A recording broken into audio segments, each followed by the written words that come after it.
Welcome back to another episode of the ADU build. I've made a lot of progress in the last couple of days. Had a couple of days off from work, so I was able to really just continue knocking this out. Got a bunch cleaned up, got a bunch moved out, but now it's time to start working on taking out the slab. So let's go ahead and start hitting this with a sledgehammer a few times, seeing if I'm gonna get any movement there. I also have a jackhammer, so I'm gonna start working on that. Let's get going.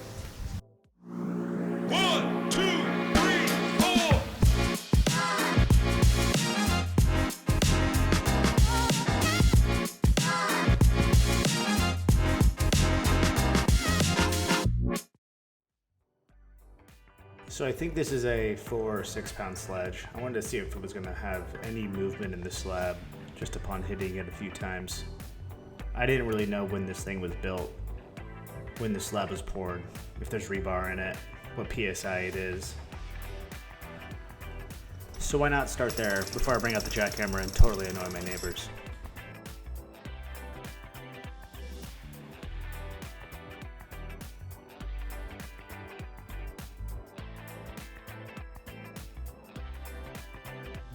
So this was about an hour and a half worth of work, both with the sledgehammer, the jackhammer, that pry bar.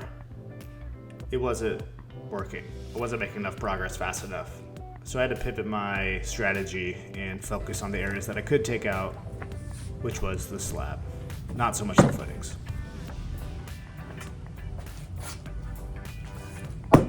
So I started by making a small hole in the top of the slab. I didn't know if there was rebar in this thing or anything else. And as I made one hole, I was able to chip away at the corners and slowly bring it towards the middle with the pry bar. That worked really well. I was able to move, 10 square foot an hour probably. That allowed me to get a lot of progress in a short period of time. This only took about a day and a half. You're probably wondering why I didn't bring in any machinery. The real reason is there's no access. So the side of the house is about 4 feet wide and it's finished, and the washer and dryer is over there as well.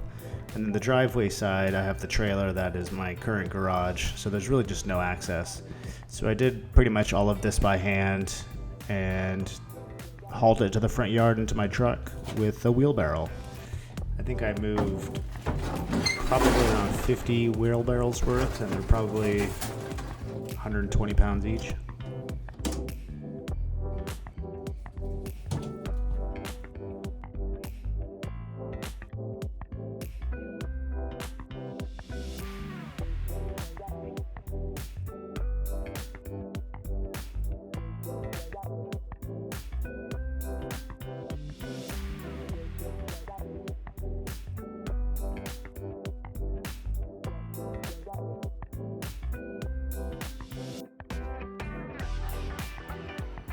I bought this little 2003 Dodge Dakota specifically for my project. It worked perfectly while I was hauling material, trash, anything to the dump.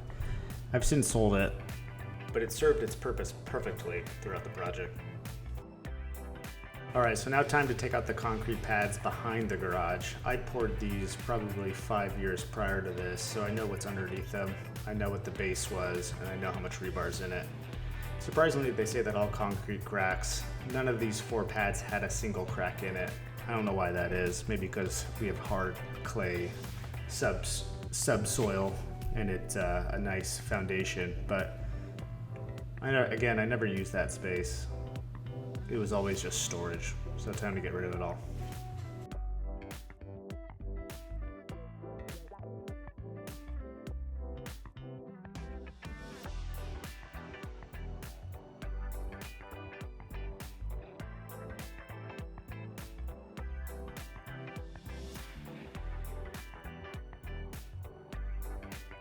With a little bit of creativity, the garage door was surprisingly easy to remove.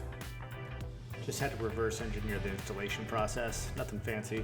I tried repurposing this and even selling it, giving it away. Nobody wanted it. I put this in, 5 years prior to this. So it was basically brand new and rarely used.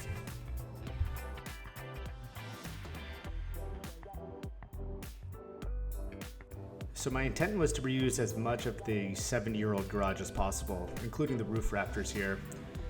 My thought was my next stage is going to be digging the footings and building the forms for the slab, and why use brand new lumber for that when I've got 20 roof rafters that are 20 feet long that I could use.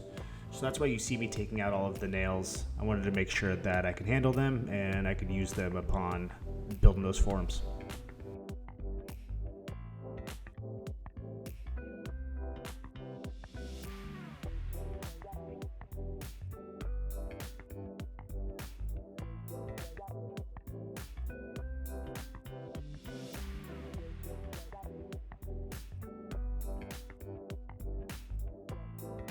The old washer and dryer sat in this corner. I actually did reuse some of this stuff, some of the valves, some of the lines, supply lines, as well as the P-trap that you see for the washer right here. I pressure tested everything and put 10-foot head pressure on it once we get to that stage, so you'll see that no worries with using some old materials once in a while.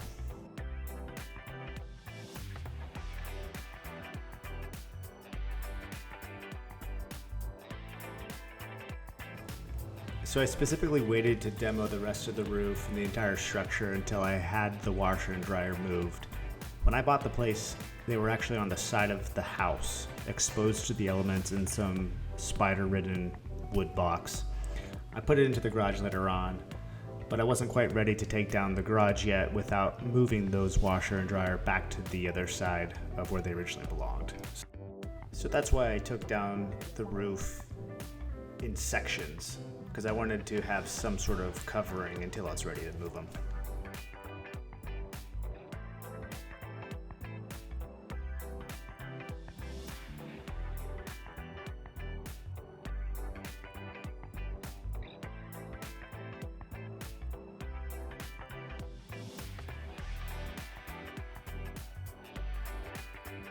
So removing the electrical was pretty easy for this area. There was two different systems. One was the sub panel that you see in the video, and another was an original line that was tapped into the main panel. So for the time being, I was just going to remove the sub panel breaker and cap those lines and use the legacy line for my power tools as I continue to build the structure.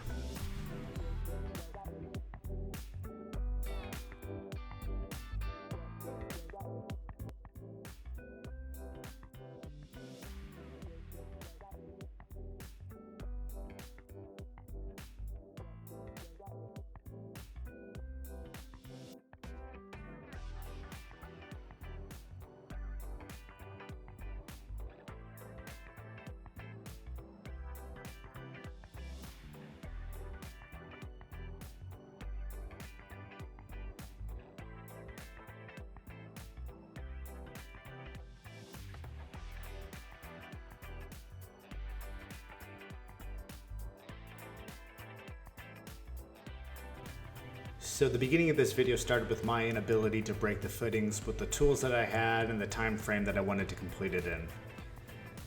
So I reached out to a few friends and some old demo guys that I've used, and Axel of RA Hauling came and annihilated the entire perimeter of the previous slab within about 4.5 hours. Not only did him and his team do a great job breaking it all, but they hauled everything in their big dually and made my life a lot easier. So now on to forming. Getting the footing ready, time to build the foundation. Demo is officially complete.